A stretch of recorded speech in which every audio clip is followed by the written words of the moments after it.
Welcome to Spellblade build, you weird bastards. Spellblade on paper sounds very interesting, but it is problematic to build properly. It comes down to whether it is more useful to hit enemy with weapon or spell. Another issue is that at level 5 fighters gain extra attack, which is lost if first attack is a spell. Problem is also that we get access to only tier 2 spells, which isn't much to go on. Great weapons Spellblade, meaning two-handed Spellblades, are viable, but to me that seems pointless because of follow-up attack feat and overall more damage done with two-handed weapons than one hand.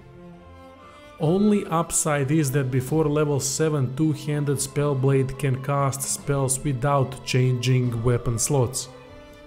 In my opinion, best way to build is for tanky style, because that gives some nice combinations, more utility and can offset lack of damage a bit later on, but annoying thing is you have to switch weapon slots before level 7 to cast spells.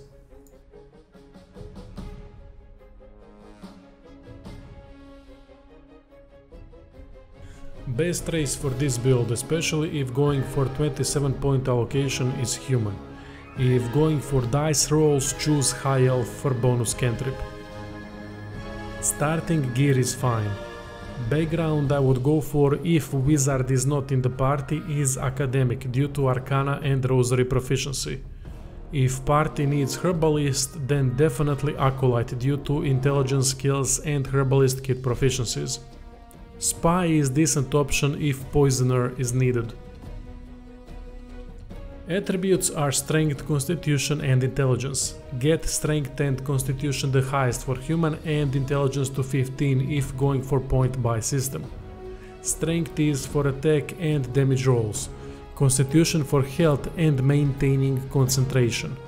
Intelligence modifier is used for ranged hit spells such as Scorching Ray, Firebolt, Ray of Frost and Acid Arrow. Fighting style either protection or defense. Up to you.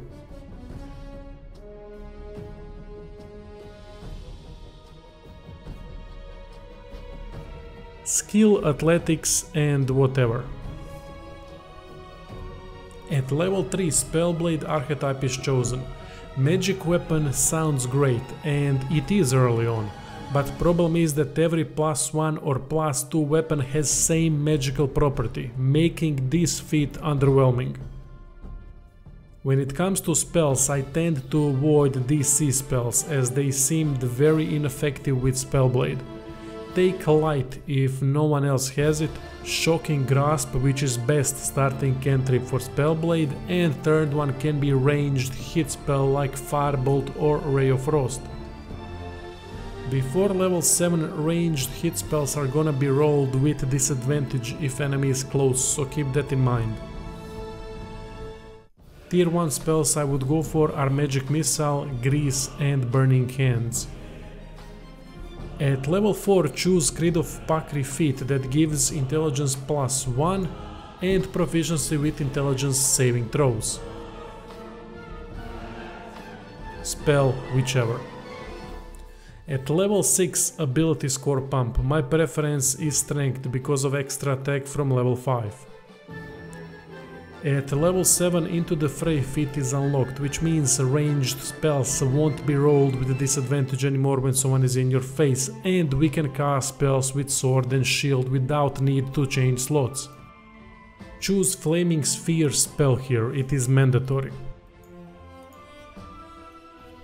Level 8 another Strength Pump and Scorching Ray spell.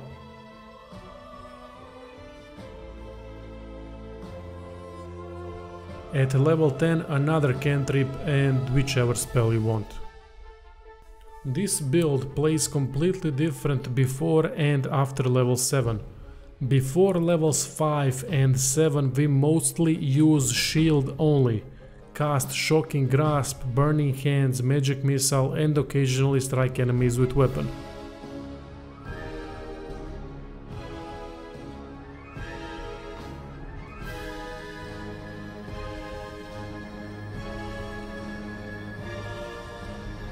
Grease is useful spell too, so don't be stingy about using it.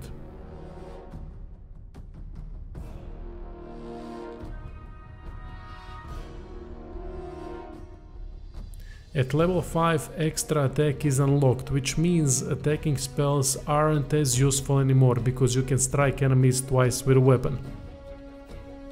At level 7 things change. This is when we unlock Flaming Sphere that serves as constant bonus attack. Flaming Sphere can attack enemies, and every turn enemies standing close to it need to roll dexterity saving throw and take damage if they fail. Also, all spells can be cast with sword and shield equipped, so we can use weapon attack with extra attack because using Flaming Sphere is bonus action. Not to mention that spells such as Ray of Frost, Acid Arrow and Scorching Ray are now fully functional even with enemies up in our face, so no more disadvantage rolls.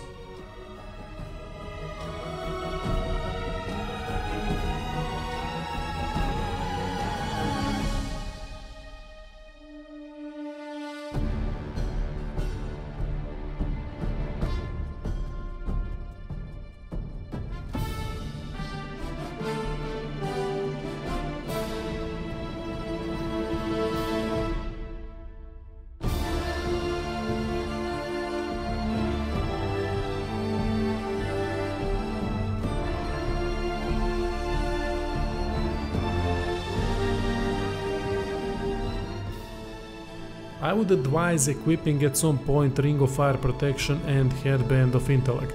Fire Protection is good because Flaming Sphere will often damage us since it hovers close by to damage enemies in our vicinity. Anyway, this is how I would build Spellblade. This way we can tank, do decent damage and cast utility spells like Grease. As I said earlier, two-handed version is perfectly viable, but seems kinda pointless, as I would just smack enemies with great weapons instead of using magic. Spell DC also isn't high enough to be considered worthwhile wasting attacks on such spells. Enemies would in most cases succeed with saving throws, at least from my experience. Thanks for watching, stay tuned for more SOLASTA content.